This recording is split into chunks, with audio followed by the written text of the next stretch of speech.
Ah, Badet! Ay, mabuti naman naalala mo kung dalawin. Pasensya na po kayo, Ma, kung ngayon lang po ako nakadalaw. Muntik na nga akong magtampo eh.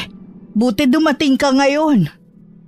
Gustuhin ko man po kayong dalawin itong mga nakaraang araw, hindi ko naman po maiwan yung dalawang bata. O bakit? Ano nangyari sa mga apo ko? Sabay pong trinang kaso, halos 1 linggo din po. Kumusta na sila ngayon? Sino nagbabantay? Hinatid ko na po sa eskwelahan ngayon kaya dumaan na rin po ako dito. Sigurado ka ba na kaya na nilang pumasok ngayon? Oo po, magaling naman po. Binilinin ko lang po kapag sumama ulit ang pakiramdam sabihin sa teacher para matawagan agad ako. Baka dahil sa panahon kaya maraming nagkakasakit ngayon. Ganun na nga po. Dami rin po kasing may sakit sa compound namin. Napansin ko na para kang nangangayayat. Dahil nga po sa ilang gabing puyat sa kababantay sa dalawa, mahirap na po kasi natulugan ko. Lalo't sa gabi po mataas ang lagnat nila. Hindi ka ba tinutulungan ng asawa mo sa pag-aalaga sa mga anak ninyo? Hindi po tsaka pagod na rin po yun sa trabaho niya. Nakakaawa naman po kung aabalahin ko pa. Ang mag-asawa magkatuwang sa lahat ng bagay. Hindi niya pwedeng idahilan na siya ang nagtatrabaho.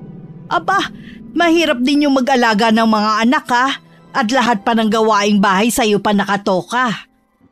Ayos lang po yun, Ma. Ang mahalaga naman po hindi nagkukulang sa amin si Lito. Ay, kung may problema ka o di kaya nagkukulang kayo sa gastusin sa bahay, huwag kang mag-atubili na lumapit sa akin, ha? Naku, nakakahiya naman po kung aabalahin ko pa kayo. Ang dami na pong naitulong sa akin Ano ba yung sinasabi mong bata ka? Natural lang natulungan kita at damayan sa mga problema mo. Naging nanay mo pa ako kung pababayaan lang kita. Kahit pamilyado ka na, lagi pa rin akong nandito kapag kailangan mo ko. Salamat po, Ma. Kahit hindi niyo ako kadugo, itinuring niyo pa rin akong parang tunay na anak. Kahit hindi ka lumabas sa sinapupunan ko, anak na rin ang turing ko sa'yo. Kaya nga masakit sa akin noon na basta ka na lang sumama kay Lito Hindi ko naman siya minamata pero sana man lang pumili ka ng lalaking kayang ibigay ang ginhawa na nararapat sa'yo. Kaya naman pong ibigay ni Lito ang pangangailangan namin mag-iina Kung totoo yan, bakit nagtitiis pa rin kayo sa maliit na bahay na yun? Kahit ganoon po ang bahay namin, ang importante naman po masaya at nagmamahalan kami. Alam kong hindi ka nagsasabi ng totoo. Nakikita ko kasi sa mga mata mo ang lungkot. Pero hindi ko ipipilit ang sinasabi ko. Basta tandaan mo lang, bukas ang bahay na to para sa inyong mag-iina. Opo, Ma. Alam ko naman po na laging bukas ang bahay na ito sa aming mag-iina Kumain ka na ba? Mabuti pa sabayan mo na ako. Lagi na lang kasi kung mag-isa kumain Bakit naman po? Lagi po bang tanghaling gumising si Isa? Ay nako, matagal nang hindi dito umuwi ang kapatid mo. Mas gusto niya sa apartment tumira. Akala ko pa naman po dito siya umuwi kaya palagay ang loob ko. Yung si Manang Lina, pumupunta po ba dito para maglinis at ipaglaba kayo? Oo, regular siyang pumupunta rito. Huwag po kayo mag-alala. Madalas ko na po kayong dadalawin dito. Salamat, Iha. Pinasaya mo ko sa mga sinabi mo. Maupo na lang po kayo at ako na po ang bahala maghain ng almusal ninyo. Tanda ko pa noon. Malakas ang ulan at halos sumalik na sa lupa ang mga puno sa tabing daan. Late na namin nalaman na may bagyo at signal number 2 na sa lugar namin. Galing pa kami nun sa Maynila ng mga magulang ko at kapatid na si Kuya Christian. Sa tapat ng lumang gate namin, naroon ang isang bata na tila basang sisiw. Nakilala namin na anak siya ni Manang Sol, ang labandera namin. 1 linggo na ang nakakalipas nang mamatay sa kakaibang sakit ang babae. Mula nun mag-isa nang namuhay si Ate Badet. Naroon siya para humingi ng konting tulong. Pero mula nga nun hindi na siya umalis. Tuluyan na siyang inampon ng mga magulang ko. Hindi mo pa rin pala nakakalimutan ng araw na yun, ha? Huwag mong sabihing nagseselos ka pa rin kay Badet dahil sa atensyong binigay sa kanya ng mga magulang natin noon. Hindi bigla ko lang kasing naalala.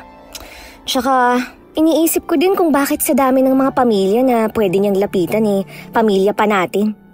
Hindi naman nakakapagtaka yun dahil labandera natin ang nanay niya. Maraming pamilya noon ang pinagseserbisyuhan si Manang Sol. Alam ko yun kasi binanggit niya sa akin.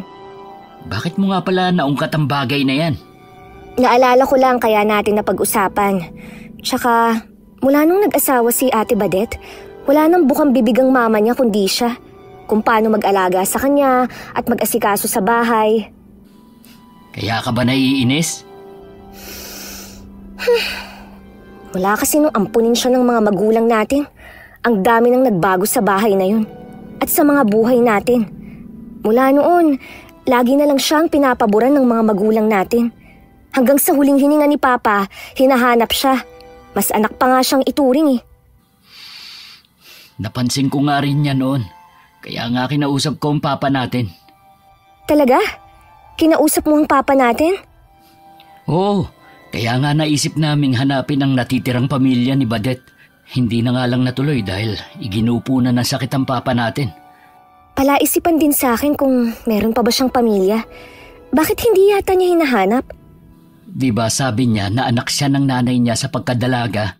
Hindi rin naman niya kilala ang tatay niya. So, paano niya hahanapin? Si Manang Sol naman, gaya ng alam natin, maagang naulila at wala ring naging kapatid.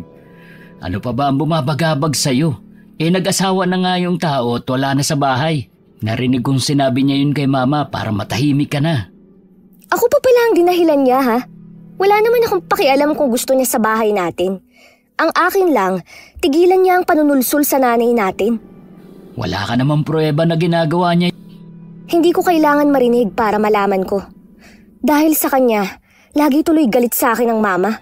Wala na akong ginawang tama sa paningin niya. Kaya ba hindi ka umuwi sa bahay natin? Sabi ko nga sa'yo, wala na akong ginawang tama kay mama. Araw-araw na lang kaming nagtatalo. Nakakapagod na rin naman Lalo't ayaw naman niya akong pakinggan. Sana naman hinabaan mo na lang ang pasensya mo. Alam mo naman na matanda na si Mama Mawiwili siguro ako na doon umuwi kung doon ka rin uuwi. Kung pwede nga lang sana Kaso, 4 na oras ang biyahe ko mula sa bahay hanggang trabaho. Kaya nga napilitan na lang akong umupa ng bahay Bakit naman kasi dito pa sa Maynila mo naisipang magtrabaho Dito ako nabigyan ng oportunidad Kumusta na nga pala ang negosyo mo? Isa pa nga to kuya Sayang lang daw ang tinapos ko kung pagtitinda lang daw ng milk tea ang ginagawa ko. Bakit nga kasi ayaw mong magturo? Sayang nga naman talaga. Tapos pasado ka naman sa board exam. Kuya, alam mo naman na simulat sa puli, hindi ang pagtuturo ang gusto ko. Pinagbigyan ko lang ang mama natin sa kursong gusto niya na kunin ko. Kapag umuwi ako sa atin, kakausapin ko si Mama na hayaan ka na lang sa gusto mo. Salamat kuya, ikaw na lang talagang nakakaintindi sa akin Sikapin mo rin na mapalapit sa mama natin. Ginagawa ko naman yun. Kahit masakit na siyang magsalita ginagalang ko pa rin siya. Ganyan tayo pinalaki ng mga magulang natin. Ang huwag sumagot sa mga matatanda. Araw ng Sabado. Naabutan ko pa si Manang Lina na naglalaba at si Mama naman ay nagdidilig ng orchids niya. Yun na ang naging libangan niya mula nang mamatay si Papa. May 5 taon nang nakakalipas. Lumapit ako at nagmano sa kanya. 2 linggo ka ring hindi dumalaw Akala ko hindi mo na ako naaalala Pasensya na po kayo ma, busy lang po sa negosyo. Ano, sa pagtitinda mo ng milk tea? Ewan ko ba sa yung bata ka? Bakit yun ang napili mong trabaho? Doon po ako masaya Ay, bahala ka na nga kung yun ang gusto mong gawin. Ma, alam ko po na nagtatampo kayo sa akin. Pero sana naman po intindihin niyo ko. Ngayon lang naman po nangyari na sinuway ko kayo eh. Sige, hindi na kita pakikialaman pa. Nakausap ko na rin ang Kuya Chris mo. Sinabi niya sa akin ang saloobin mo. Hindi ko po kasi gusto na lagi na lang tayong nagtatalo tuwing nandito ako sa bahay. Yun din siguro ang dahilan mo kaya ayaw mo nang umuwi dito sa bahay. Hindi naman po. Malayo lang kasi ang bahay natin sa pwestong nakuha ko. Siguro naman may tauhan ka. Hindi mo kailangan bantayan ng tindahan mo. Sige po ma, dadalasan ko na po ang pag-uwi dito sa bahay. Ay mabuti naman anak. Kumain ka na ba? Hindi pa po. Dito ko po balak talagang magtanghalian. Ay mabuti naman at may makakasabay ako sa pagkain. Siya nga pala. Dumalaw dito nung isang araw ang Ate Badet mo. Talaga po? Kasama po ba ang dalawang anak niya? Siya lang. Inihatid lang daw niya sa eskwelahan ng mga anak at saka dumaan dito. Tingin ko hindi maayos ang lagay niya. Bakit niyo naman po nasabi? Ang payat niya kasi tapos sabay pang nagkasakit ang mga anak. Siya naman kasi padalos-dalos sa desisyon sa pagsama kay Lito. Pwede naman kasi sila dito sa bahay Marami naman po ang nagsasabi na taga rito na mabait at responsable naman po si Lito. Kaya lang mahirap lang siya. Wala naman pong masama sa pagiging mahirap Kayo talaga. Kailan pa kayo natutong mangmata ng tao? Hindi naman sa nang mamata ko. Kaya lang nakikita ko kasi na nahihirapan ng kapatid mo. Inalok niyo po ba ng tulong si Ate Badet? Tumanggi siya Hindi daw niya kailangan dahil kaya naman ibigay sa kanila ni Lito. Isang araw po pupuntahan ko siya sa kanila. Kung ayaw niya pong tumanggap ng tulong, sa mga anak na lang niya ako magbibigay. Namimiss ko na nga rin ang mga bata 2 buwan na rin yata nung huli niyang dinala rito. Kapag po dumalaw ulit dito sa atin si ate, sabihin niyo na lang na ipasyal dito. Sinabi ko nga yan sa kanya. Kapag daw walang pasok ang mga bata dadalaw sila rito. Dapat po siguro pilitin niyo nang mag-asawa si Kuya Chris para magkaroon na kayo ng totoong apo. Naku, matagal ko na yung sinasabi sa kanya. Yayain na akong magpakasal si Eden. Tinatawanan lang ako Pareho po kasing busy sa trabaho Pero kung gusto naman nila mapaglalaanan naman siguro nila ng oras. Kapag alam niyang yun na ang topic, umiiwas na ang kuya mo. Kaya paano ko mapipilit? Kapag po dumalaw dito sa atin pagtulungan po natin si kuya para mapilitan ng mag-asawa. Magandang ideya yan, Iha. Dapat nandito rin si Eden. Sa wakas po napatawa ko rin kayo kahit ngayon lang. Pasensya ka na anak ha. Kung lagi akong galit kapag magkausap tayo. Wag mo sanang isipin na hindi kita mahal, ha? Nagtatampo lang po ako, pero hindi po ako nagtatanim ng sama ng loob sa inyo. Ma, total naman po nag-uusap tayo ngayon. Meron sana akong mga katanungan sa inyo. Ano yun, Iha? Ano po bang totoong naging sakit ng papa? 5 taon na ang nakakalipas mula nang mamatay ang ama mo. Bakit kailangan mo pang ungkatin? Sorry ma, malapit na kasi ang death anniversary niya Hanggang ngayon, palaisipan pa rin sa amin ni Kuya ang tunay na naging dahilan ng pagkamatay niya. Sa loob lang kasi ng maikling panahon, iginupo siya ng isang karamdaman. Hindi ko rin alam kung ano ba ang naging sakit ng ama ninyo Ilang doktor na kasi ang nilapitan namin. Pero lahat sila iisa ang sagot. Walang sakit ang ama ninyo. Nasa isip lang daw niya yon. Baka meron lang daw pinagdadaanan na problema. Kaya nakakaramdam ng panghihina. Ano bang klaseng doktor sila? Ako na hindi nag-aral ng medisina, masasabi ko na may malubhang sakit si Papa. Kaya nga sumuko na lang ang papa niyo at nagpauwi na lang dito sa bahay. Masakit sa akin na wala man lang ako nagawa para ibsan ang nararamdaman niyang sakit noon. Habang buhay na lang na magiging misteryo ang pagkamatay ng papa. Ipinasa Diyos ko na lamang ang lahat. Ang mahalaga natapos na ang paghihirap ng papa niyo. Bumalik na ako sa bahay namin. Mula nang magkausap kami ni Mama, naging maayos na ang samahan namin. Minsan dumalaw din sa amin si Kuya Christian. Napuno muli ng tawanan ng bahay na yon na matagal din na hindi narinig. Mula nang mamatay ang papa namin. Para kasing nabalot ang bahay na yun ng kalungkutan. Ngayon lang ulit tayo tumawa ng malakas Oo nga Naging masigla ulit ang mama natin. Salamat naman at bati na kayo. Ayoko din kasi na nagkakaroon kayo ng samaan ng loob ni Mama. Ako rin naman, Kuya. Salamat nga pala sa tulong mo, ha? Dahil sa'yo, naliwanagan si Mama. Hindi na niya ipinipilit ang gusto niya. Naging mahirap lang naman kausap si Mama mula nung mawala si Papa. Alam ko, apektado pa rin siya hanggang ngayon. Napag-usapan nga namin ang tungkol sa naging sakit ni Papa na dahilan ng pagkamatay niya.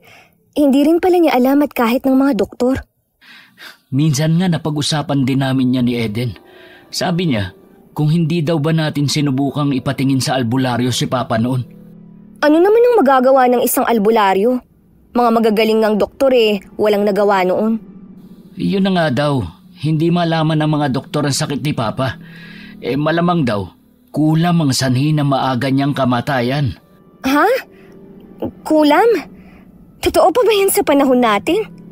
Hindi ko alam kung totoo nga. Naririnig ko lang naman yan nung araw Pero si Eden, laki kasi siyang probinsya at may lolo din siyang albularyo noon. Nung nakaraang taon nga lang namatay sa edad na 110, namatay habang natutulog. Ang tanda na pala. Pero mabalik tayo sa pinag-uusapan natin. Kung kinulam ang papa natin, sino kaya ang gagawa nun? Kilalang mabait ang ama natin at wala siyang kagalit. Ay, kagaya ng hindi na natin nalaman na naging sakit ni Papa, hindi na rin natin malalaman ang bagay na yan. Kapag hindi ako busy, papasukin ko ang dating kwarto nila Papa. Ano naman ang gagawin mo dun? Baka magalit si Mama sa'yo. Alam mo naman na ayaw niya na may pumapasok dun maliban sa kanya. Itataon ko na lang na wala siya rito sa bahay para hindi niya ako mahuli. Sige, bahala ka kung yan ang plano mo. Baka nga meron kang makita. Tawagan mo ko agad Dahil sa kaabalahan ko sa negosyo ko, hindi ko na rin naalala ang plano na sinabi ko kay Kuya Christian noon. Minsan naiwan ako mag-isa sa bahay. Umalis si Mama para dalawin ng kaibigang may sakit na malapit sa amin nakatira. Nang mapadaan ako sa silid nila dati, doon ko ulit naalala. Nagmadali akong kinuha ang susi sa kinalalagyan nito at saka binuksan ng pinto. Sumalubong sa akin ng amoy ng kwarto, ang makapal na alikabok at mga sapot. Ibig sabihin, hindi rin pumapasok si Mama dito. Imposible naman kasi na hindi niya ito ipalinis sa istrikta niyang yun sa kalinisan. Ano ba ang pwedeng makita rito? Baka sa mga drawer, maisa-isang ang tingnan lahat. Lahat ng drawer at maging ang nag-iisang cabinet sa sulok hinalughog ko. Tanging nakita ko lang ay mga damit ni Papa at ilang gamit niya. Pati higaan niya tiningnan ko rin. Iginala ko rin ang paningin ko sa kabuuan ng kwarto. Nag-aksaya lang ako ng oras. Puro alikabok lang naman ang naiwan dito sa loob. Dapat nalilinisan ito Kaya lang, malalaman ni Mama na pumasok ako dito. Ay, makalabas na nga. Bigla ko natigilan ng bigla ko nanlamig. Nagtayuan din ng mga balahibo ko sa katawan. Sa sulok ng mga mata ko sa malaking salamin, may naaninag akong figura doon. Huminga muna ako ng malalim bago lumingon. Pero wala nang nakita ko doon na nakaputi. Pagkatapos ng ilang sandali, dali-dali na akong lumabas ng kwarto. Sakto naman na dumating na si Mama. Nagtataka pa siya sa itsura ko. Oh, bakit para ka namumutla? May sakit ka ba ha? Wala po akong sakit. Ano po kasi, may nakita akong ipis sa kusina. Alam niyo naman na takot ako sa insekto na yun eh. Meron na naman pala. Hay nako, hindi na tayo maubusan ng ipis dito sa bahay. Lagi naman malinis eh. Ganun po yata talaga, kahit malinis ang buong kabahayan. Kumusta na po ang kaibigan niyo? Ayun, nangihina pa rin si Mildred. Kung bukas hindi pa bumuti ang lagay niya, dadalhin na siya ng mga anak niya sa ospital. Sana naman po gumaling na ang kaibigan niyo. Ay, oo nga. Sa batch namin 4 na lang kaming buhay. Pakiramdam ko tuloy malapit na rin ako. Naman, huwag nga kayong magsalita ng ganyan. Kailangan ngayon pa lang tanggapin na natin na lahat tayo doon papunta. Oo nga po, pero huwag naman po kayong magsalita ng ganyan. Ma, may itatanong sana ako sa inyo. Ano yun? Yun bang kwarto niyo ni Papa dati, kung saan siya namatay? Hindi niyo po ba yun pinasok ulit? Ang totoo niyan mula nang mamatay ang papa niyo, si Badet lang ang nakakapasok doon para maglinis. Nung nandito pa siya, sinubukan ko rin naman na pasukin pero natatakot ako. Bakit naman po? May nararamdaman po ba kayong kakaiba? Sa'yo ko lang to sasabihin ha. Palagay ko nandun pa rin ang kaluluwa ng ama niyo sa kwarto na yun Madalas kasi kung makarinig ng mga yabag at kaluskos tuwing mapapadaan ako sa tapat ng pinto. Baka naman po daga lang o guni-guni niyo lang. Nung una ganun ang iniisip ko, pero nagiging madalas na. Hanggang pati si Lina naririnig na rin tuwing naglilinis siya sa taas. Minsan nga daw pakiramdam niya, merong nagmamasid sa kanya. O di kaya biglang tatayo ang balahibo niya sa katawan. Siguro po, kailangan na nating magpatawag ng pari. Siguro nga iha. Ewan ko ba kung bakit pinatagal ko pa ito. Kung naiwan po ang kaluluwa ng papa sa kwarto na yun, ano po kayang dahilan at bakit hindi siya matahimik? Hindi ko alam iha. Naalala ko bago siya malagutan ng hininga parang meron siyang gustong sabihin. Pero dahil hindi na nga siya makapagsalita noon, hindi rin naman niya nasabi. Minsan, napapatanong na lang ako kung bakit ganun ang pagkamatay niya. Samantalang napakabait naman niya. Yan din ang paulit-ulit na tanong ko sa isipan ko sa loob ng 5 taon Ma, hindi niyo po ba naisip na baka kulang ang ikinamatay ni Papa? Kaya hindi malaman ng mga doktor noon ang totoo niyang sakit. Kailanman hindi yan pumasok sa isip ko.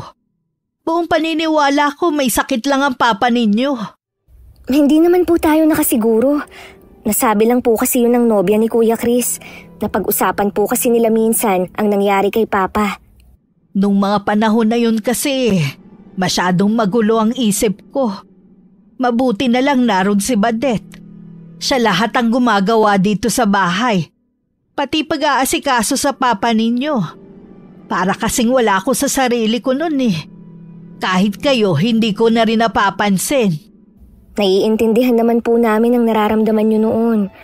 Sobrang sakit po ang pagkamatay ng papa. Bukas sa bukas din pupunta ako sa simbahan para humingi ng tulong. Sa ngayon ipagdasal na lang natin ang kaluluwa ng papa mo. Sana naman matahimik na siya. Kahit kulang sa tulog, maaga pa rin akong gumising. Gaya ng dati naabutan ko na si Mama sa kusina na naghahanda ng almusal namin.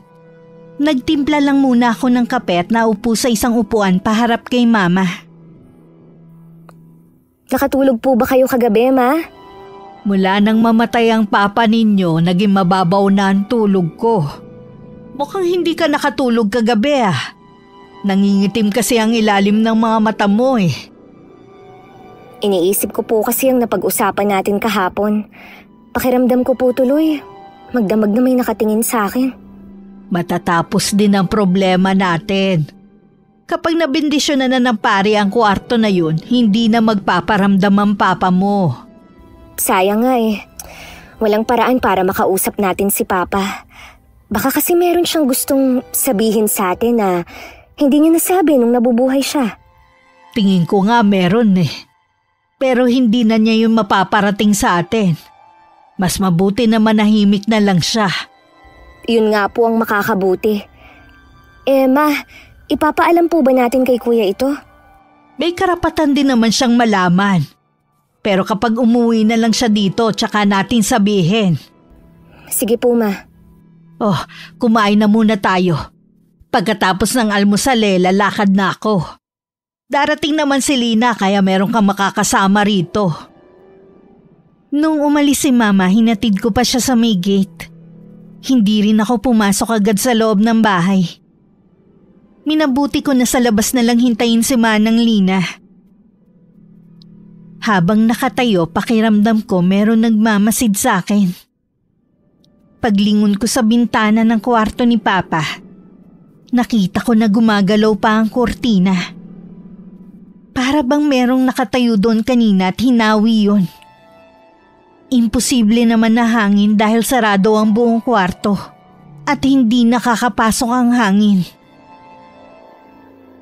Isa? Ate Badet! Ginulat mo naman ako. Bakit parang nakakita ng multo? Ano nga palang ginagawa mo dito sa labas? Hinihintay ko si Manang Lina. Maglalaba kasi siya ngayon eh. Ganun ba? Hinatid ko kasi ang mga bata sa eskwelahan. Wala kasi silang service ngayon eh. Nasaan nga pala si Mama? Nasa simbahan. Tuloy ka muna. Hindi na. Hindi rin naman ako magtatagal. Kumusta ka na? Dito ka na ba ulit umuwi? Oo. Wala naman kasing kasama si Mama eh. Mabuti naman. Alam mo bang lagi siya nag-aalala sa'yo? Kababae mo kasing tao eh. Mas gusto mo pang umupa.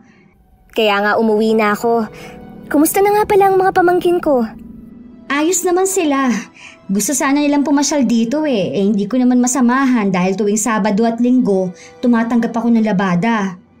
Hindi ba sapat ang kinikita ni Lito sa gastusin nyo?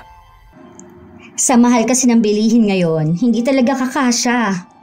Ate, kung meron akong maitutulong sa'yo magsabi ka lang ha. Kahit hindi tayo magkadugo, alam mong kapatid ka pa rin namin. Hindi ka na ba galit sa akin? Yung nangyari dati kalimutan na lang natin. Matatanda na naman tayo Malawak na ang pangunawa ko ngayon. Paano kung ayokong kalimutan?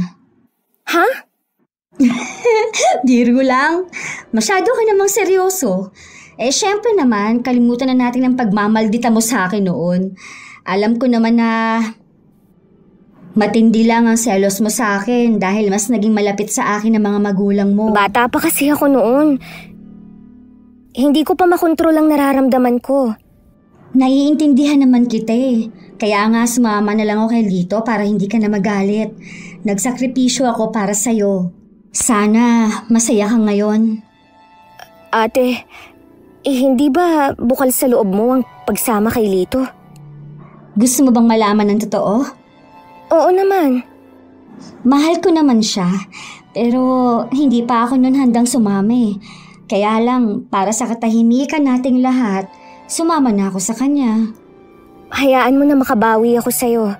Kung may kailangan ka, sabihin mo lang, ha? Kung pera ang tinutukoy mong tulong, wag na. Kaya naman kami buhayin ng asawa ko, tsaka umi-extra naman ako. Kahit para sa mga bata? O sige, tatanggapin ko kung para sa mga bata. Ay, salamat naman kung ganun. Dito na rin ba umuwi si Kuya Chris? Hindi Sa Maynila pa rin. Siguro nagpaplano na sila ng nobya niya na magpakasal, ano? Naku, malabo pa. Kinukulit na nga namin ni Mama Ibig sabihin, boto rin pala si Mama sa babaeng yon? Oo naman. Mabait naman kasi si Ate Eden. At saka matagal na sila. Sana naman, habang hindi pa siya nag-aasawa dumito muna sa bahay natin. Kapag kasi nagkapamilya na siya, lalo siyang mawawala ng oras kay Mama. Gusto rin sana ni Kuya. Kaso, napakalayo kapag nag-uwian siya. Bakit kasi ayaw niya magtrabaho sa malapit lang? Doon kasi siya nabigyan ng magandang oportunidad eh. Sa bagay nga, tsaka mas malaki sigurado ang sahod niya doon. Oo naman. Ay naku, napahaba ng kwentuhan natin. Kailangan ko na umalis. Pakisabi na lang kay mama na dumaan ako, ha? Sana naman makapasyal ka dito sa ibang araw. Susubukan ko. Sabi ko naman kasi sa'yo marami din akong ginagawa. Kung gusto mo, kami na lang ang dadalaw sa inyo. Ay, wag! Ang ibig ko sabihin kami na lang ng pamilya kong pupunta dito. Nakakaya kasi ang bahay magulo at makalat gawa ng mga bata. Sige, ikaw ang bahala. Hihintayin na lang namin ang pagdalaw mo. Sige, Isa, aalis na ako. Ang weird talaga minsan ni ate. Ilang sandali lang dumating na rin si Manang Lina. Bandang 9:00 naman nang dumating si Mama kasama ang isang pare. Nabindisyonan ng araw na yun ang dating kwarto ni Papa. Nang mga sumunod na araw, wala na kaming napapansin na kakaiba sa loob nun. Naging panatag na rin kami ni Mama. Hindi namin alam may paparating na problema sa pamilya namin. Mama! Tulungan mo ako! Badet! Ano nangyari sa'yo? Bakit ka umiiyak? Nag-away po kami ng asawa ko at dinala niya ang mga anak namin. Ano naman ang pinag-awayan ninyo? Sari-sari na lang po. Parang dahilan na lang niya para lagi kami magtalong dalawa. Wala man lang bang tumulong sa'yo ng mga kapitbahay para mapigilan siya? Wala po Ayaw po siguro nila makialam sa away namin mag-asawa. Sa kaya dinala ni Lito ang mga anak mo? Pinuntahan mo na ba ang mga kamag-anak niya? Wala po siyang kamag-anak dito. Oo nga pala. Yung mga kaibigan niya, pinuntahan mo rin ba? Hindi po nila alam kung saan nagpunta si Lito. Oo, huminahon ka muna. Dito ka lang at mag-iisip ako ng paraan. Baka po hindi ko na makita mga anak ko. Huwag kang mag-isip ng ganyan. Madalas ba ang naging pag-aaway ninyo? Opo, madalas na rin po niya ako masaktan. Sabi ko na nga ba may nangyayari sa'yo. Bakit kasi hindi ka nagsabi na may problema ka na pala? Ayoko na po kasi na makagulo sa pamilya ninyo. Kaya inilihim ko na lang na may problema ako. Ano bang sinasabi mo? Anak na kita kaya kapamilya ka na namin. Alam ko po na maayos ng relasyon ninyo ni Isa. Ayoko lang po na ako na naman ang maging dahilan para magkagalit kayong mag-ina. Nagbago na ang kapatid mo. Hindi na siya katulad ng dati. Katunayan nga gusto kanyang tulungan. Akala ko po kasi hanggang ngayon galit pa rin siya sa akin. Kapag nabawi na natin ng mga bata, dito ka na lang ulit tumira kasama ng mga anak mo. Saka ko na lang po yan iisipin. Ang gusto ko po muna, mahanap ang mga anak ko at mabawi kay Lito. Huwag kang mag-alala. Mababawi natin ang mga anak mo. Pwede mo pang kasuhan ang asawa mo. Hindi na po kailangan, Mama. Ang mahalaga lang sa akin, mabawi ko po ang mga anak ko. Napakabait mo talaga, kaya kay naabuso ng asawa mo Pabuti na rin na maturuan ng leksyon ng Lito na yon. Nakikiusap po ako sa inyo. Hayaan na lang natin sila. Tatay pa rin siya ng mga anak ko. Ikaw na nga ang bahala. Ang mabuti pa pumunta tayo sa pulis. Makakatulong sila para mahanap agad si Lito at mga anak mo. Sinamahan ni Mama si Ate Badet para i-report ang nangyari. Pagdating sa police station, hindi naman siya nagsasalita kundi iyak lang ng iyak.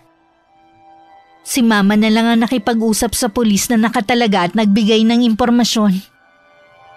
Umuwi na rin sila pagkatapos mangako ang pulis na gagawin lahat para makita ang asawa at mga anak. Tumahang ka na sa kakaiyak mo.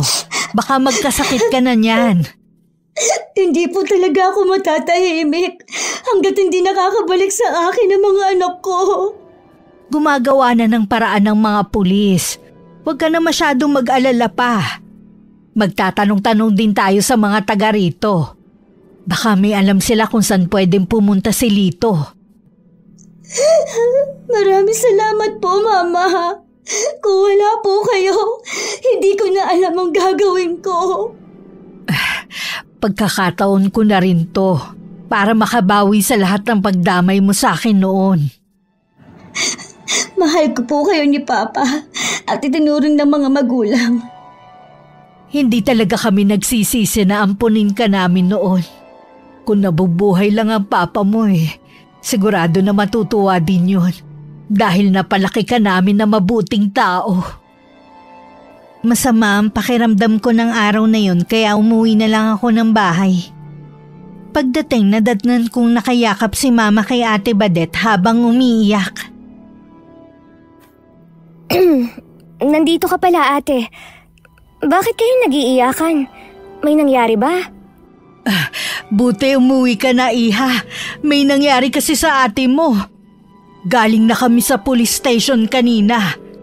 Si Lito kasi tinangay ang mga pamangkin mo. Po? Bakit naman ginawa yun ni Lito?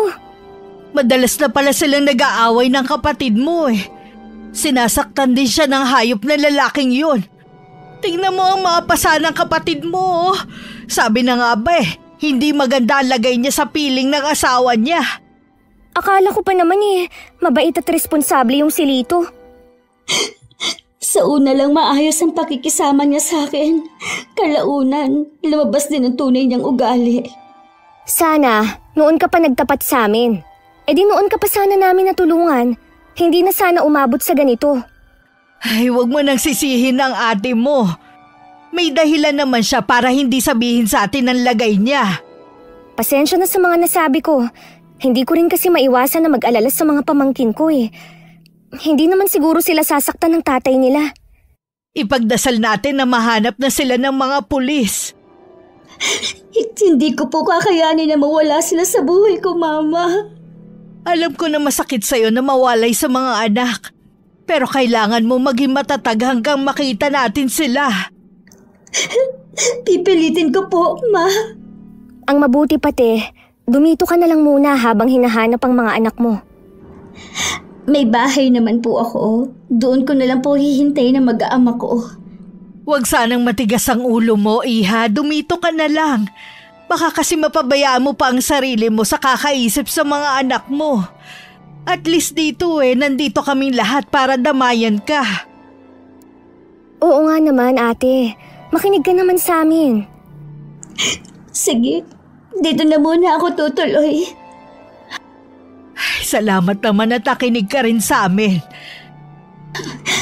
Nahihiya po kasi ako. Wala kang dapat ikahiya at bahay mo rin to. 1 linggo na rin ang nakakalipas pero wala pa rin kaming balita kina Lito at sa mga anak niya. Isa rin sa napansin ko, hindi na umiiyak si Ate Badet. At parang hindi na siya apektado sa pagkawala ng mga anak. Madalas ko kasi siyang makita na tumatawa kapag kausap si Mama. Nasaan po si Ate Badet? Pumunta sa palengke. Gusto daw niya kasing ipagluto tayo. Inuna pa talaga niya yun kesa pumunta sa police station para makibalita sa mga anak niya. Sabi naman kasi ng pulis na nakausap namin, tatawagan na lang daw kami kapag meron na silang nalaman. Isa pa sa napansin ko, parang wala na sa kanyang pagkawala ng mga anak niya. Nagagawa na kasi niyang tumawa Isa, bakit ba ganyan ka magsalita ha? Hindi porke tumatawa siya hindi na niya naaalala ang mga anak niya. Mabuti na rin na nakakapaglibang siya kesa naman lagi siyang umiiyak. Nung umiyak lang naman siya yung maabutan ko kayo dito sa bahay. Pagkatapos nun, hindi ko na siya ulit nakitang umiyak. Alangan namang ipakita pa niya sa'yo. Malay mo sa gabi bago matulog umiiyak siya sa kakaisip sa mga anak niya. Imbis na tulungan mo na lang ang kapatid mo sa paghahanap kung ano-ano pa ang sinasabi mo. Wala naman po akong masamang ibig sabihin Tsaka tumutulong naman po ako. Kami ni Kuya Chris. Dapat lang. Dahil yun lang ang maitutulong natin sa kapatid mo. Mabuti nga kahit may problema siya naaalala pa rin niya na ipagluto tayo. Mula nang dumating siya dito, inako na niya ang lahat ng gawain dito sa bahay. Siya naman po ang may gusto noon. Hindi naman natin siya pinilit Kaya nga, pero ikaw kung ano-ano pa ang sinasabi. Magtapat ka nga. Hanggang ngayon ba pinagseselosa mo pa rin ang Ate Badet mo? Naman, ano bang tingin niyo sa akin? Bata pa rin. Hindi ka na nga bata pero yung ugali mo hindi pa rin nagbabago. Sana naman maging totoo mabait ka na sa kapatid mo. Hindi yung pakitang tao lang. Kung magsalita naman po kayo parang hindi niyo ako anak. Sinasabi ko lang ang totoo. Ayaw mo rin kasi napapagsabihan Sa amin kasi ni Ate Badet, siya ang lagi niyong kinakampihan Ilang beses ko bang dapat sabihin sa'yo? Kahit noon wala akong kinakampihan sa inyong dalawa. Kung may makita man akong mali niyang ginawa, pagsasabihan ko rin siya. Makaalis na nga lang. Yan, diyan ka magaling ang umiwas kapag pinagsasabihan ko. Ano po ba ang gusto niyo? Makinig na lang ako sa mga masasakit niyong sinasabi? Nasasaktan ka kasi totoo mga sinasabi ko sa'yo. Oo na po. Tama kayo sa mga sinasabi niyo sa akin. Okay na po ba? Masaya na po ba kayo na inaamin ko na totoo lahat ng paratang niyo sa akin? Ang mabuti pa, pabayaan niyo na lang ako. Isa! Isa! Bumalik ka rito! Mag-usap muna tayo! Nang mga sumunod na araw, hindi ako kumakain ng almusal sa bahay dahil maaga akong umaalis. Sa gabi naman sa labas na rin ako kumakain bago umuwi. Matipid din akong sumagot sa mga kasama ko sa bahay. May problema po ba si Isa? Hindi ko po sigurado pero parang umiiwas siya. Ginagawa na lang po niya kasing tulugan itong bahay natin Nagtalo kasi kami nung isang araw kaya masama ang loob sa akin. Tungkol po ba sa akin kung bakit kayo nagtalo? Hindi ko kasi nagustuhan ng sinabi niya na parang hindi ka apektado sa pagkawala ng mga anak mo. Nanay rin ako, kaya alam kong tinatago mo lang ang nararamdaman mo. Pero si Isa ibang iniisip. Maiintindihan lang po niya ako kapag naging nanay na siya. Pagpasensyahan mo na lang ang kapatid mo, ha? Oo naman po. Bata pa po kasi si Isa kaya ganun ang pag-uugali. Magbabago pa naman po siya. 24 na siya. Di na dapat siya umaasta ng ganon. Gusto niyo po ba na kausapin ko siya? Wag na, Iha. Baka awayin ka lang niya. Kilala ko si Isa kapag galit. Marami ka nang inaalala, hayaan mo na lang siya. Siguro po, kailangan ko na umuwi sa amin. Baka po kasi lalong magalit si Isa kung dito pa rin po ako titira. Hindi ka aalis dito. Hindi kita papayagan na bumalik sa bahay niyo. Anong gagawin mo doon? Magmumukmok?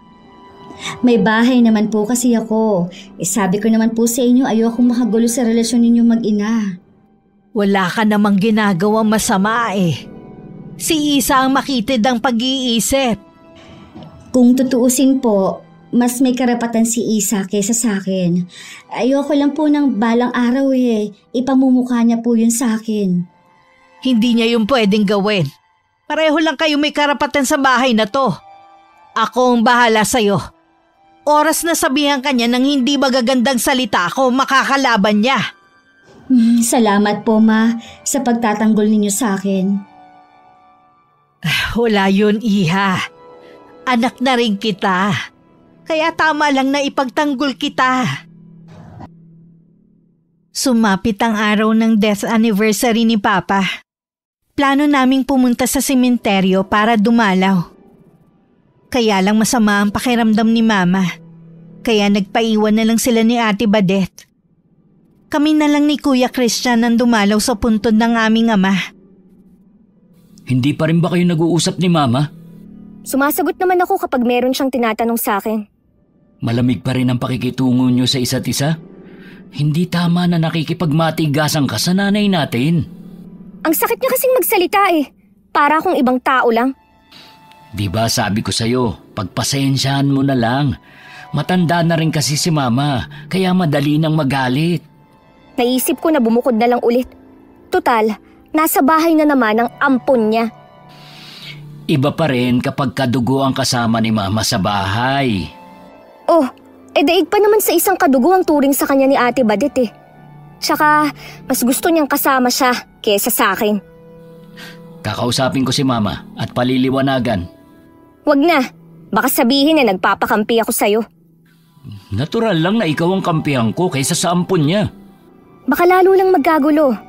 Kapag umalis si Ate Badet sa bahay, sigurado na ako na naman ang sisisihin ng Mama.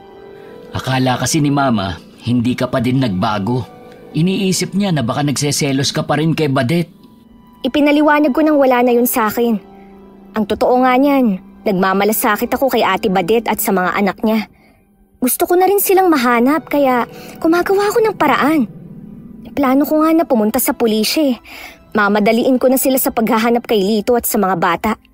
Kung kinakailangang magbigay ako ng pabuya, gagawin ko.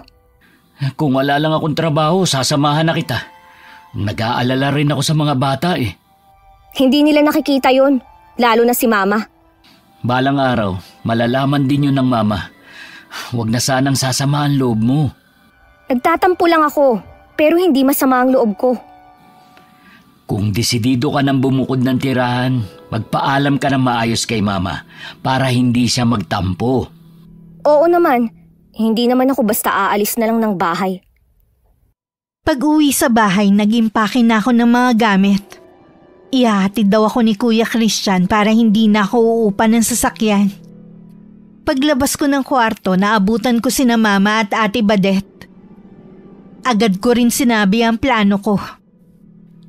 Aalis ka na naman? Opo, Ma. Kailangan ko kasi na nasa malapit lang ako ng tindahan ko eh. Huwag ka nang magdahilan pa. Alam ko naman kung ano ang dahilan ng pag-alis mo dito sa bahay eh. Nasa tamang edad na naman po ako. Puro na lang sarili mo ang iniisip mo. Wala ka na talagang pakialam sa akin. Masyado ring mataas ang pride mo. Ayaw mo na napagsasabihan ka. Dahil ba sa kaya mo na ang sarili mo? Isa, kung ako ang dahilan, aalis na lang ako sa bahay na to. Hindi mo kailangang umalis. Kailangan ka ni Mama. Mas maaalagaan mo siya kaysa sa akin. Mas may karapatan ka dito kaya tama lang na ako ang umalis. Sabi ko na nga pampagulo lang ako dito. Mag-iimpake lang ako at aalis na ako.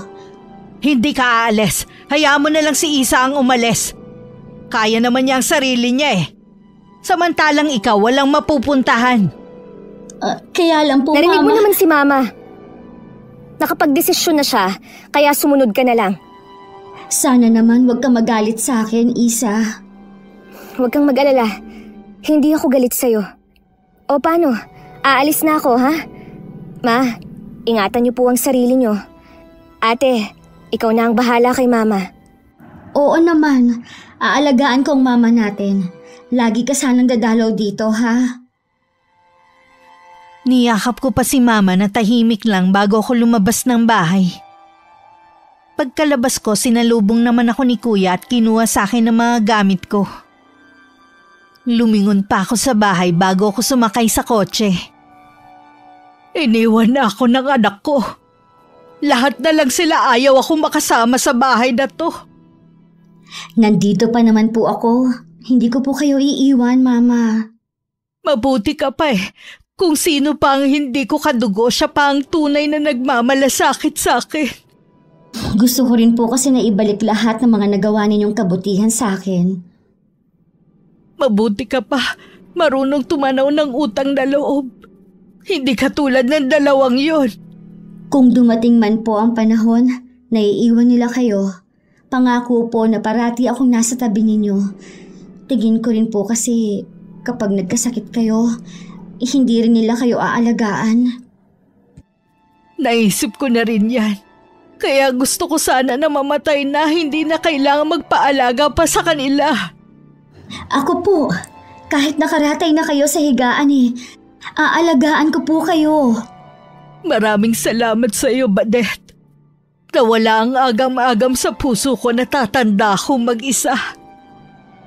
Mula nang umalis ako sa bahay namin, madalas nang tumatawag si Kuya Christian sa bahay para kumustahin si Mama.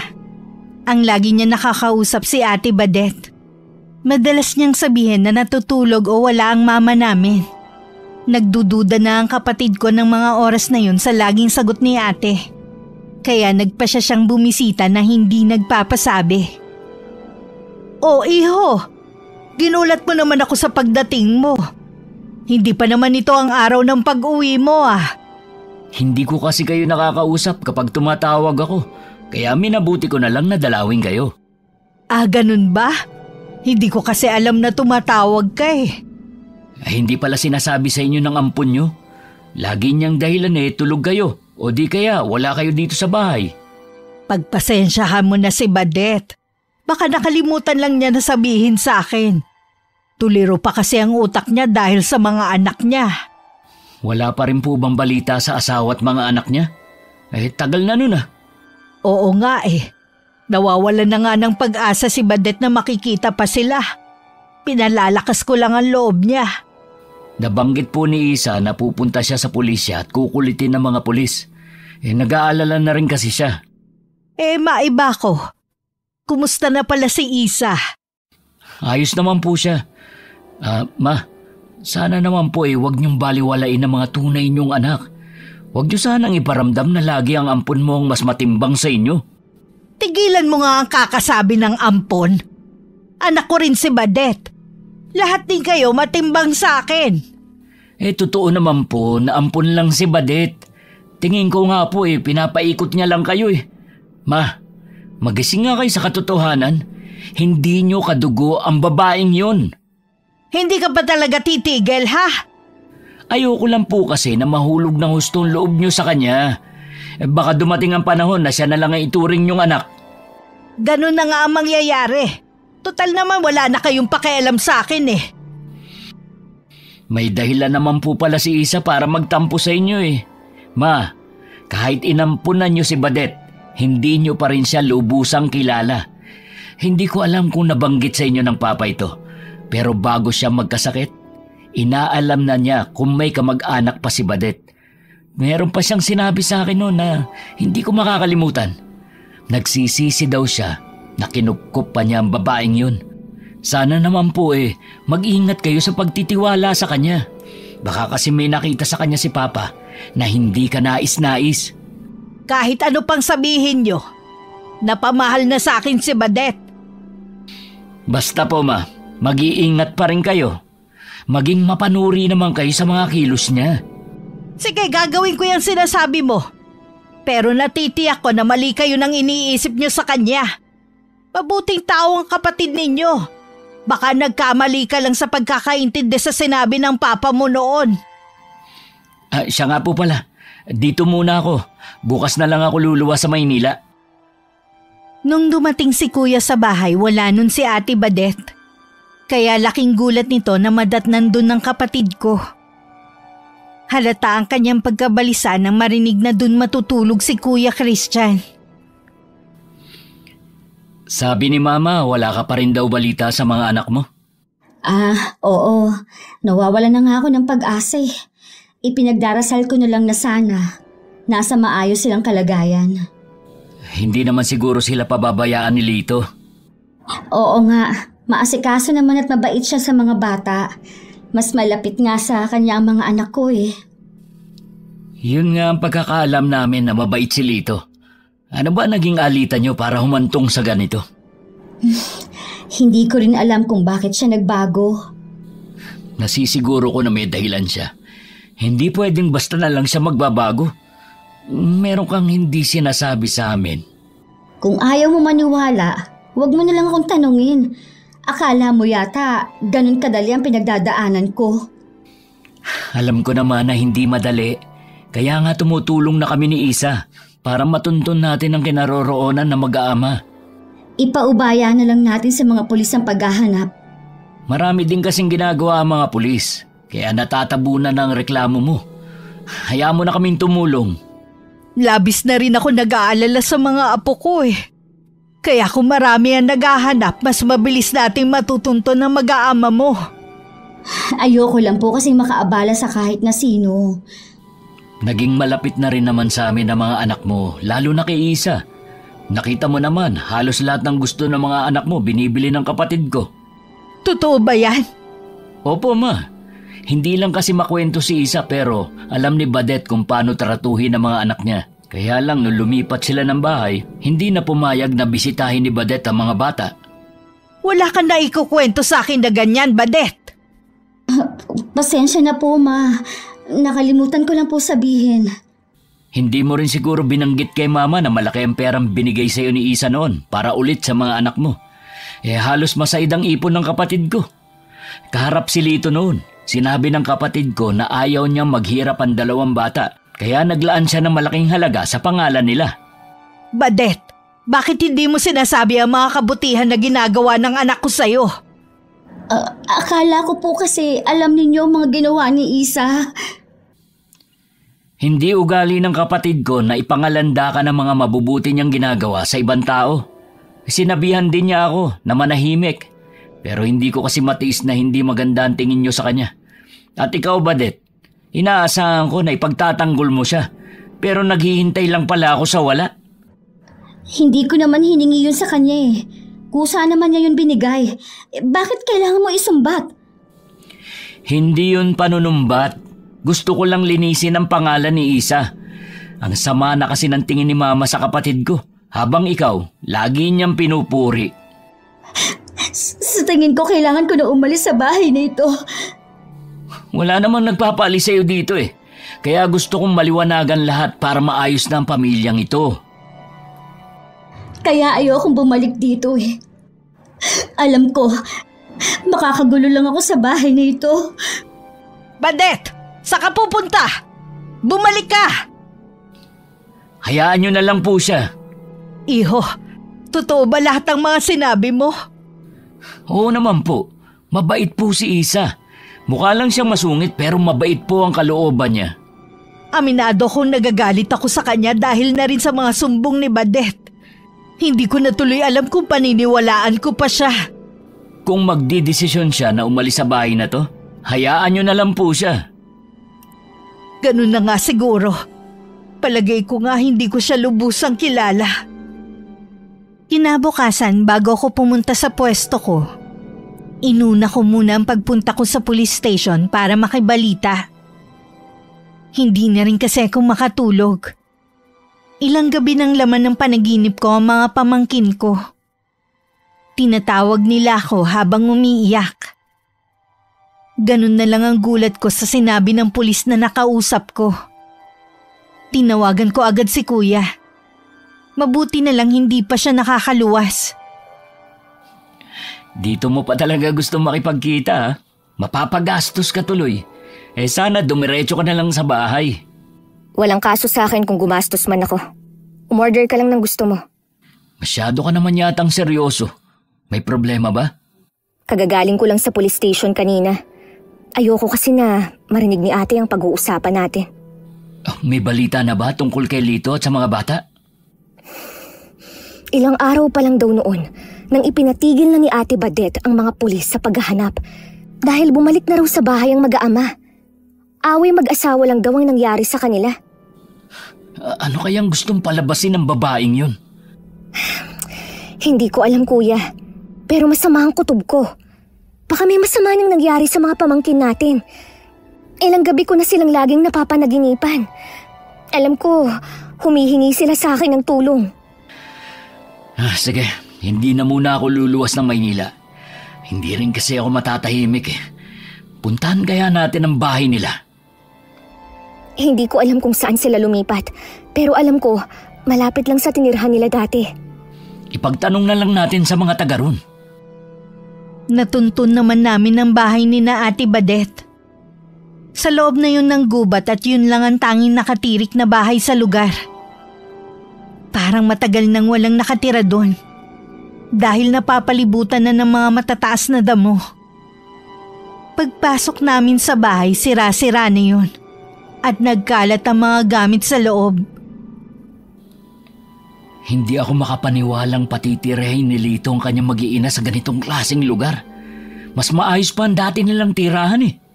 Baka naman hindi siyang may kagustuhan na tumira dito. Wala naman tayong napala sa pagpunta natin dito. Wala ni isang makapagsabi sa mga kapitbahay nila kung nasaan ang mag-aama. Sino kayo? Anong ginagawa ninyo? Hindi po kami masamang tao. Hinahanap lang po namin ang mga nakatira sa bahay na ito. Kaano-ano nyo ang pamilyang nakatira dito? Yung pong babae po ampon ng mga magulang namin. Kapatid po namin siya. 2 buwan nang walang nakatira sa bahay na ito. Sigurado po ba kayo? Wala po bang bumalik dito? Oo, 1 taon na rin kasi ako nakatira dito. Kung gusto ninyong malaman ang tungkol sa kapatid ninyo, sumama kayo sa akin. Naroon lang banda ang kubo ko. Nagkatinginan pa kami magkapatid bago atubiling sumunod sa matandang lalaki na nagpatiuna ng maglakad. Pagdating sa kubo, naroon ang asawa nito na mukhang mabait naman at matamis na ngumiti sa amin. Ang kaninang kaba ay naglaho bigla. Nagpakilala kami ni Kuya sa mag-asawa. Sila si Mang Felipe at Aling Isidra. Hindi ko alam kung gaano nyo kakilala si Badet dahil sabi nyo nga ampun siya ng mga magulang ninyo. Pwede po bang magkwento kayo sa buhay ng pamilya ng kapatid namin? Anong una, nagtataka ako kung bakit pinili ng isang pamilya na manirahan sa lugar na ito samantalang may bahay naman pala sila sa labas ng gubat na ito. Bandang huli, napagtanto ko kung bakit. Natatakot si Badet na matuklasan ng kanyang lihim. Ano pong lihim? Isang mangkukulam ang babaeng yun. Isang gabi, humahangos na pumunta dito si Lito. Humihingi ng tulong, iligtas ko daw ang mga anak niya. Gusto raw silang gawing alay ni Badet sa prinsipe ng kadiliman. Nailigtas ko naman ang mga bata at pinayuhan. Nalisanin na nila ang bahay na yun. Kung may 2 buwan nang walang nakatira sa bahay nila, ibig sabihin, ganun nakatagal na nawawala ang mag-aama. Ibig sabihin, nagsinungaling si Ate Badet sa atin na kailan lang nawala ang mag-aama niya. Tinulungan ko na makatakas ang mag-aama pero ilang linggo nang nakalilipas. Naramdaman ko na may masamang nangyari sa kanila. Baka natuntun sila ni Badet. Mang Felipe, paano nyo naman po nalaman na mangkukulam si Badet? Isa akong albularyo, iyo. Pinili namin na dito manirahan sa gubat dahil narito ang mga kailangan namin sa panggagamot. Hindi ko naman nakalain na dito ko pa makakaengkwentro ang isang mangkukulam. Nasa bahay po namin si Ate Badet. Pinaniwala niya po kami na itinakas ng asawa niya ang mga bata sa kanya. Itinakas nga ni Lito dahil sa masama niyang balak. May kasama pa ba kayo sa bahay? Ang mama po namin. Mapanganib ang babaeng yun. Puro kasamaan lang ang naiisip niyang gawin. Wala na siya sa tamang pag-iisip. Isa siyang baliw. Kuya si Mama. Baka kung anong gawin sa kanya ni Ate Badet. Hanggat hindi natutuklasan ng mama ninyo ang pagkatao ni Badet, ligtas pa siya sa ngayon. Nasisiguro ko na ngayon na siya ang nagpakulam kay Papa. Posible nga, Kuya, na siya ang may kagagawa ng pagkamatay ng Papa natin. Bumalik na tayo sa bahay bago mahuli ang lahat. Mang Felipe, kailangan na po naming umalis. Maraming salamat po sa impormasyon na binigay ninyo. Kung kailangan ninyo ng tulong, alam ninyo kung saan ako hahanapin. Kulang na lang liparin namin ang pauwi ng bahay. Halos 1 oras din kasi aabutin ang pauwi sa amin. Nasa dulo kasi ng baryo ang bahay na pinuntahan namin.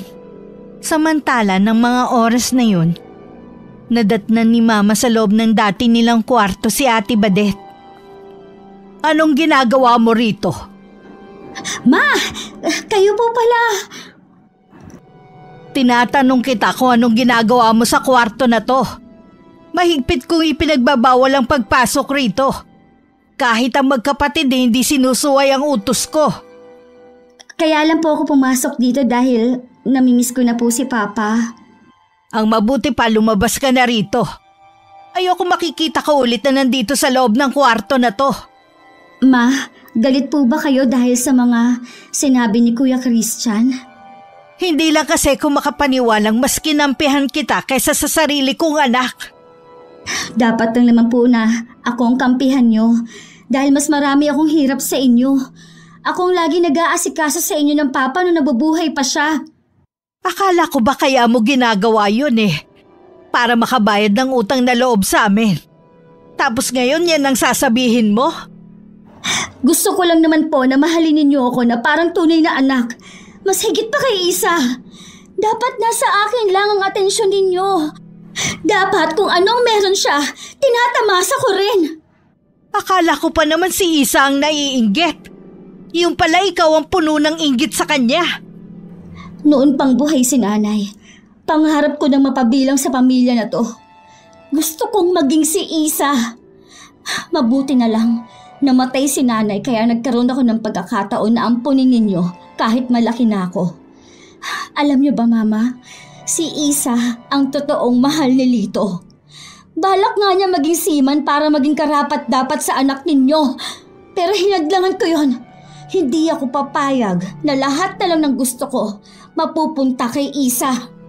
Bakit mo to sinasabi sa akin, ha? Gusto ko lang pong magpakatotoo sa inyo para mas lalo ninyo ako mahalin. Nababaliw ka na! Sinong baliw, ha? Hindi ako baliw! Para kang nanay ko! Kaya mabuti na lang, binigyan ko siya ng sakit at pati asawa mo! Anong ibig mo sabihin? Nagalit ako kay Papa dahil gusto niya ako ibigay sa kamag-anak ko. Hindi kasi siya naniwala sa mga sumbong ko kay Isa. Hindi tulad mo, madaling maniwala. Umaming ka! Ikaw ba nagpakulam sa asawa ko? Ako mismo ang kumulang sa kanya at kay inay at sa lahat ng kumukontra sa akin. Ang sama mo! Pagkatapos kang alagaan at tanggapin sa pamilya namin, ito pa ang igaganti mo! Huwag ka nang umiyak, Ma. Diba, sabi ko naman sa'yo, aalagaan kita habang buhay. Magtapat ka! Totoo bang tumakas ang mag-aama mo? Oo, tinakasan nila ako pero nahuli ko rin naman sila. Saan mo dinala ang mag-aama mo? Nasa ilalim na sila ng lupa at inuuod na. Hindi! Ang mga apo ko! Bakit mo ginawa yun? Bakit? Dumating kami sa bahay na may mga kasamang pulis. Narinig pa namin ng malakas na pag-iyak ni Mama sa taas. Nung araw na yun hinuli si Ate Badet at inamin ang ginawang krimen sa kanyang mag-ama. Itinuro din niya kung saan niya inilibing ang mga labi nila. Matinding galit at pagdadalamhati ang nararamdaman namin dahil sa ginawa niya. Paano mo ito nagawa sa mga anak mo, ate? Ang babata pa nila! Walang dapat sisihin kundi ikaw. Bakit ako? Dahil wala na silang ginawa kundi sabihan kang mabait at maganda. Ako ang nanay nila. Inilayo ko na nga sila ng bahay. Hindi ka pa rin nila makalimutan. Kaya mo ba sila gustong gawing alay? Oo, para mas lalong lumakas ang kapangyarihan ko. Walang matinong ina ang gagawin ng ginawa mo. Kahit umiyak ka ng umiyak, hindi na maibabalik ang buhay nila. Pagbabayaran mo ng mahal ang ginawa mong krimen. Mabubulok ka dito sa kulungan! Sa tingin mo, natatakot ako, ha? Ikaw ang matakot sa akin dahil habang buhay ako, hindi kita titigilan. Wala akong masamang ginawa sa'yo. Kaya wala akong dapat pagbayaran sa'yo. Tingin ko kay Ate Badet tuluyan ng nasiraan ng bait. Hindi ko akalaing may lihim siyang inggit sa akin at lahat gustong agawin. Nasabi ko na rin lahat ng gusto kong sabihin. Kaya umalis na ako sa lugar na yun. Akala namin dahil nakakulong na si Ate Badet matatahimik na kami. Umpisa pa lang pala yun ng kalbaryong dadanasin namin. Hanggat nasa akin ang hibla ng buhok mo, Hindi ako mapipigilan ng mga rehas na to sa paghihiganti ko sa'yo. Kung hindi ko rin lang naman makukuha ang lahat ng meron ka, isasama na lang kita sa impyerno.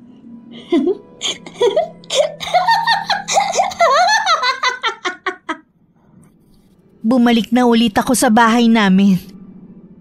Alam ko sa pagkakataong yun, hindi na ako muling aalis. Dama ko pa rin na matinding kalungkutan dahil sa sinapit ng mga pamangkin. Muli rin akong pumasok sa dating kwarto ng papa. Malinis na yun kumpara dati. Matatahimik na rin ang papa niyo kung nasan man siya ngayon. Oo nga po. Wala na rin akong nararamdamang takot sa kwarto na ito. Wala man maniwala na kulam ang ikinamatay niya. Kahit papano nalaman natin ang sanhi ng pagkamatay niya. Habang buhay po na mag-iiwan ng sugat ang ginawa ni Ate Badet sa mga puso natin. Sana naman, pagsisihan niya sa kulungan ang lahat ng ginawa niyang kasalanan. Maging ang nanay niya hindi nakaligtas sa kamay niya. Ilang taon lang siya noon nang gamitin niya ang kulam sa kanyang ina. Mula pa noon wala na siya sa sariling katinuan. Matinding inggit po ang nagtulak sa kanya para gumawa ng mga karumal-dumal na krimen. Matatapos na rin ang kasamaan niya ngayon. Hindi na rin siya makakalaya pa. Oo nga po, Ma. Hindi na tayo mag-aalala pa. Dito pala maghahapunan ng kuya mo at si Eden. Kaya marami akong lulutuin. Tutulungan ko na po kayo. Tara na sa kusina.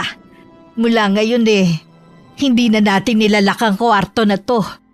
Ipapalinis ko na rin parate. Mas lalo kami naging malapit sa isa't isa ni Mama. Hindi pa kami nakakatapos magluto nang dumating si Kuya.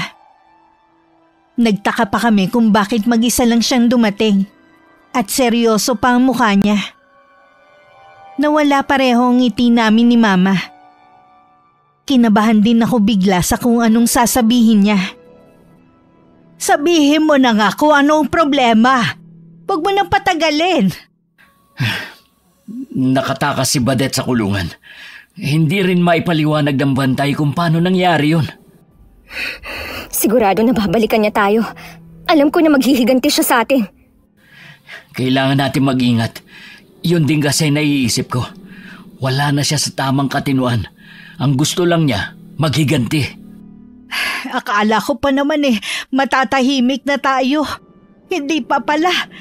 Saan kaya siya posibleng nagtatago? Imposible naman na babalikan pa niya ang dati nilang bahay para doon magtago. Sinabi ko na sa mga pulis ang posible niyang pagtaguan. Siguradong pupuntahan niyo ng mga pulis. Gusto ko na rin pagsisihan kung bakit pa namin siya inampun noon. Puro kamalasan lang pala ang dadalhin niya sa pamilya natin. Alam ko pong may dahilan kung bakit nangyayari to sa atin. Huwag lang tayong mawawalan ng pananalig. Malalampasan din natin to. Sa akin siya may matinding galit. Kaya alam ko na uunahin na niya akong gantihan. Kung inaabangan ka man niya sa labas, huwag ka munang lalabas ng bahay. Kahit magkulong ako dito sa bahay, alam naman natin na magagawa pa rin niya akong saktan sa pamamagitan ng kulam. Oo nga pala, mangkukulam ang babaeng yun. Magagawa niyang bigyan ka ng sakit gaya ng iba niyang biktima. Kagaya ng ginawa niya sa papa ninyo. Hindi ako papayag na masaktan ka. Hahanapin ko siya kahit saan siya nagtatago. Kuya, huwag kang gagawa ng hakbang na pwede kang mapahamak. Ipaubayan na lang natin sa mga pulis ang paghahanap sa kanya. Oo nga anak, makinig ka sa amin. Kayo po ang makinig sa akin. Mula po nang mamatay si Papa, obligasyon ka nang protektahan kayo. Hindi ako papayag na maghintay na lang sa kung anong gagawin ni Badet. Kuya, baka matulungan tayo ni Mang Felipe. Tama ka. Sabi naman niya pwede tayong humingi ng tulong sa kanya. Pupunta tayo ngayon sa bahay niya sa gubat. Sino ba ang Mang Felipe na yon? Isa po siyang albularyo. Siyang nakatukla sa lihim ni Badet. Kung ganon, pumunta na tayo. Huwag na tayo mag-aksaya ng oras.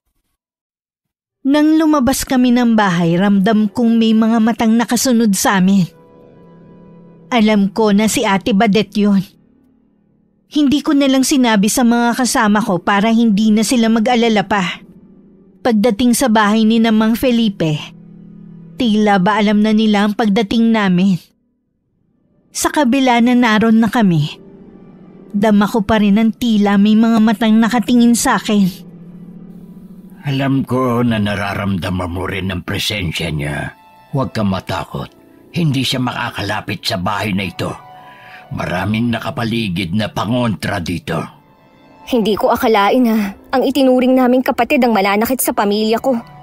Ang taong puno ng inggit at galit ang puso, hindi nakakakilala na mabuting katwiran. Ano po kayang gagawin niya sa akin? Ihanda mo ang iyong sarili sa matinding pagpapahirap na gagawin niya sa iyo. Natitiyak ko na meron siyang hawak na bagay na pwede niyang gamitin laban sa iyo. Mamamatay na po ba ako? Katulad ng papa ko? Hindi ko hahayaang mangyari yun. Ibigay mo sa akin ang pagtitiwala mo. Gagawin ko lahat para hindi ka matulad sa mga naging biktima niya. Maraming salamat po. Mabuti na lang nakilala namin kayo ni Kuya. Huwag kang matakot. Marami kaming poprotekta sa'yo. Lalabas nga pala ako mamaya. Ang asawa ko na ang bahala sa inyo. Saan po kayo pupunta? Hahanapin ko ang altar kung saan nagsasagawa ng orasyon si Badet. Kung narito siya, ibig sabihin, nasa malapit lang ang kanyang sambahan. Sasamahan ko na po kayo. Mas ligtas ka dito sa loob ng bahay. Sige na po, Mang Felipe. Gusto ko rin po na magbayad siya sa ginawa niya sa papa namin. Huwag mo siyang gayahin, iyo. Huwag kang mamuhay sa galit. Hindi ko lang mapigilan dahil sa mga ginawa niya. Naiintindihan kita. Sige, humanda ka na, tayo'y lalakad na. Kuya, mag-iingat ka. Nang makalabas si Mang Felipe at Kuya, agad na isinara ni Aling Isidra ang pinto at umusal ng dasal. Ang ginang pala hindi nakakapagsalita. Nalaman lang namin yun na makita namin na sign language ang ginamit ng asawa sa pakikipag-usap sa kanya. Pinuntahan ko na lang si Mama sa maliit na kwarto. Nadatnan ko siyang nagdadasal. Hinintay ko na lang siyang matapos sa ginagawa. Ma, sumama po si Kuya kay Mang Felipe. Hahanapin daw po nila ang lugar kung saan nagsasagawa ng orasyon si Ate Badet. Diyos ko po, protektahan niyo po sila laban sa demonyong yon. Mahusay pong albularyo si Mang Felipe. Hindi niya po pababayaan si Kuya. Kumusta na ang pakiramdam mo? Kanina po maayos pa. Ngayon, parang namimigat ang talukap ng mga mata ko. Mabuti pa mahiga ka na muna. Diyos ko, ano tong mapupulang marka sa balat mo? Hindi ko po alam. Kanina wala naman yan Ganito kasi nagumpisa ang sakit ng papa mo noon Ibig sabihin nag-uumpisa na siyang kulamin ka. Ma, wag po kayong aalis sa tabi ko Oo anak, dito lang ako sa tabi mo. Pumasok na rin si Aling Isidra. May dala siyang langis at malalapad na dahon. Para bang alam niya kung saan ang masakit sa akin. At doon niya itinatapal ang mga dahon na pinahiran niya muna ng lana. Nag-uusal din ng dasal ang matandang babae habang nasa ulo ko ang kanyang kamay. Labanan mo anak. Hindi ka pwedeng mawala sa amin. Hindi ko nakakayanin kung pati ikaw ay mawawala din. Sobrang sakit po ng ulo ko. Parang nabibingi din ako sa mga naririnig ko sa paligid. Tahimik naman ang paligid, anak. Baka dahil sa ginagawa ni Badet. Ibig sabihin lang hindi pa siya natatagpuan. Parang nasusunog ang loob ng katawan ko, Ma! Hindi ko na kaya!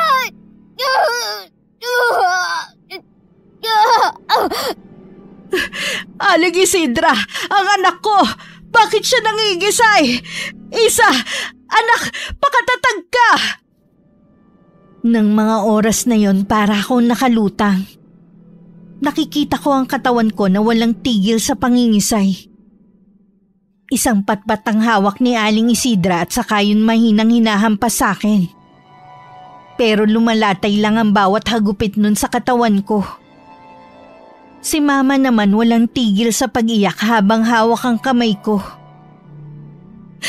Anak, labanan mo siya. Huwag ka patatalo sa kanya. Isipin mo kami ng kuya mo. Paano na kami kapag pati ikaw mawala rin sa amin? Patuloy pa rin sa paghahanap ang kapatid ko at si Mang Felipe. Nagsindi na rin ang albularyo ng sulo. Dahil madilim na sa kanilang nilalakaran kahit hapon pa lang ng mga oras na yun. Mapuno na kasi sa lugar na yun. At halos hindi na makapasok ang sikat ng araw. Mag-iingat ka. May mga kumunoy sa bahaging ito. Ha? Delikado po pala sa gubat na ito. Bakit niyo po dito naisipang tumira? Delikado man pero sagana naman ang gubat na ito sa lahat ng uri ng halamang gamot na kailangan namin. Mang Felipe, napapansin ko po kanina pa tayo naglalakad. Hanggang ngayon, hindi pa rin natin nahanap si Badet. Nararamdaman ko na malapit na tayo sa kanya. Ayun po, may nakikita akong maliit na liwanag. Mula yun sa mga nakasinding kandila. Dahan-dahan tayong lalapit sa kanya para hindi niya maramdaman ang pagdating natin. Nakalapit sila sa kinaroroonan ni Ate Badet nang hindi nito namamalayan. Malakas ang boses nito habang nagsasagawa ng orasyon. Nakataas pa ang dalawa niyang kamay. Marahil naramdaman na niya ang presensya ng kapatid ko at ni Mang Felipe, kaya bigla siyang lumingon. Bumakas sa kanyang mukha ang labis na pagkagulat. Paano niyo natunton ang kinaroroonan ko? Sumuko ka na at pagbayaran mo mga ginawa mo. Sino ka para utusan ako? Alam ko naman na hindi ka madadaan sa pakiusap na patahimikin mo na kami. Hindi talaga. Uunahin ko muna si Isa at pagkatapos kayo ng mama mo. Idadamay ko na rin ang matandang kasama mo. Mabagsik ang karunungang itim mo, pero alam mong may kahinaan ang lahat ng uri ng kulam. Walang kahinaan ang kulam ko. Baka ikaw ay may hangganan ng kakayahan, tanda. Umusal ng dasal sa salitang Latin si Mang Felipe habang merong isinasaboy sa hangin. Nagtakip naman ng dalawang tenga si Ate Badet dahil pakiramdam niya na bibingi siya. Sinamantala naman yun ni Kuya. Lumapit siya sa may altar at saka yun sinira. Huwag mong sirain ang altar ko! Dapat lang itong mawala. Marami ka ng pinatay. Hindi ako papayag na may mabiktima ka pa. Pagbabayaran mo to! Walang hiya ka! Ikaw ang magbabayad sa ginawa mo sa papa ko! Parang mabangis na hayop na inatake ni Ate Badet ang kuya ko. Nagpambuno sila hanggang malakas na itinulak ni Kuya ang babae. Nahulog sa kumunoy si Ate Badet. Pilit siyang naghahanap ng makakapitan. Dahil sa pagpapanik, mabilis siyang lumulubog. Kuya Chris, tulungan mo ako. Ayoko pa mamatay. Abutin mo ang kamay ko. Kuya, patawarin mo ako. Patawarin ninyo akong lahat. Kumapit ka lang. Huwag kang bibitaw. Abutin mo ang patpat na ito. Hindi na ako makakaligtas. Kuya! Badet! Wala na siya. Gusto ko siyang magbayad sa kasalanan niya pero hindi sa ganitong paraan. Kalikasan na ang naningil sa kanya. Ipagdasal na lang natin ang kanyang kaluluwa. Nagising naman ako na uhaw ang pakiramdam. Binigyan naman ako ng tubig ni Mama. Sumenya si Aling Isidra na dumating na si Kuya at Mang Felipe. Kahit papano nalungkot ako sa sinapit ni Ate Badet. Pero naisip ko din na baka hanggang dun lang ang buhay niya. Maraming salamat po sa inyo, Mang Felipe. Utang ko po sa inyo ang pangalawang buhay ko. Hindi mo kailangan magpasalamat sa akin, Iha. Ito talagang ginagawa namin ng asawa ko, ang tumulong sa mga nangangailangan. Sayang nga lang po at hindi pa namin kayo kilala nung nagkasakit si Papa. Lagi niyong iisipin na lahat ng nangyayari may dahilan. Hanggang doon na lang talagang ama ninyo. Siguro nga po. Nakakatuwa naman po ang asawa niyo at si Mama. Nagkasundo po sila sa pagluluto. Mabuti po Nagdesisyon kami na dumito muna ng ilang araw. Kahit anong oras pwede kayong pumunta dito. Tingin ko nga po mawiwili kami rito. Sa susunod po isasama ko na ang girlfriend ko. Abay, mukhang kakain na. Nagtatawag na yung dalawa. Tara na kung ganun. Isa, tumayo ka na dyan sa pagkakasalampak mo sa damuhan. Sige kuya, susunod na ako. Sandali ko munang pinagmasdan ng bughaw na kalangitan. Sa kabila ng masalimuot na pangyayari sa buhay namin ng aming pamilya, masasabi ko pa rin na masarap ang mabuhay sa mundong ito. Nag-usal muna ako ng time team na panalangin para kay Ate Badet, Lito at sa dalawang anghel na pamangkin namin.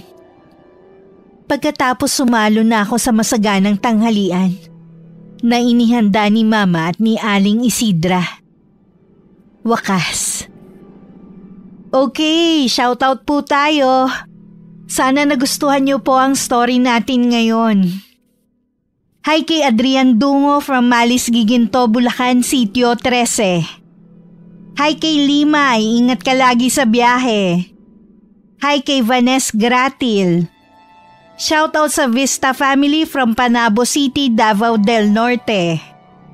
Hi kay Nathaline Canonio, marami pong salamat. Shoutout sa Lovino family and Luna family. Hello kay Rosalina Bugayong from Singapore with love. Hi kay Vincent Linaw from Zamboanga City. Hello kay Nainang Ausa and Rosmel Ausa from San Narciso, Quezon. Hi kay Janice Reyes from Barangay Sawang, Romblon, Solid Abangers ni Miss Gwen. Hello kay Raymond Magleo from Barangay Lambakin, Marilao, Bulacan. Hi kay Michelle Esperon. Hi kay J. Ann Vitero, Solid Abangers din ni Miss Gwen. Hello kay Samsung TV from Olongapo City. Shoutout sa lahat ng pamilya at anak ni Ma'am Ami Yong na sina Ryan, Christian and John Paul. Love kayo ni Mama. Hi kay Nestor Noveno. Hello kay Aslam Lisa from Singapore. Solid Abangers din ni Miss Gwen. Shoutout sa Eneria family, especially kay Runalyn Eneria. Get well soon po. Hi kay Miss Ayeng. Hi kina Claire, Alicia, Rosie, Russell, Rosie ng Binangonan, Rizal. Hello kay Mirna Gronda from Bombong, Talim Island, Binangonan, Rizal. Shoutout sa Abelarde family from Infante Molo, Iloilo City. Hi kay Susan Manalo, maraming salamat po sa pakikinig. Hello kay na Pepito Rivera, Monet Rivera at Alvin Odiamar from Taytay, Rizal. Solid Abangers din ni Miss Gwen. Hi kay June Teranya from Barangay Loo, Cardona, Rizal. Shoutout kay na Bernadette Dacanay at Eva Dacanay. Hi kay Josefina Fuelias from Pasig City. Hello kay Leia from Jeddah. Hi kina Lara at Lily Jane from Quezon Province. Hello kay I Love Traveled. Shoutout sa Salaysay family and De La Peña family. Shoutout sa Tumaliwan family from Tuguegarao. Solid Abangers din ni Miss Gwen. Hello kay Jeremy Saranillo Francisco. Hi kay Rosal Mendoza from London. Shoutout sa Castro de Melites family from Navotas City. Hello kay Jenjen Amor Espe from Pampanga. Shoutout sa Nail Treat Spa sa Santiago City, Isabela. Maraming salamat po sa pakikinig ninyong lahat. Shoutout sa buong Ampanya family sa Iloilo. Hi kay Riz Magante. Hi kay na Jack Yu, Arvin, Clobel at Jai. Shoutout kay Malusuklan ng Cuenca, Batangas. Hello kay Dear Arthur ng Isabela. Hi kina Angela Ignacio at Mama Rosie ng Antipolo City. Shoutout sa Doinog family from Taguig. At hello kina Juvie Tagapan, Carlo Tagapan at Paul Tagapan. Maraming salamat.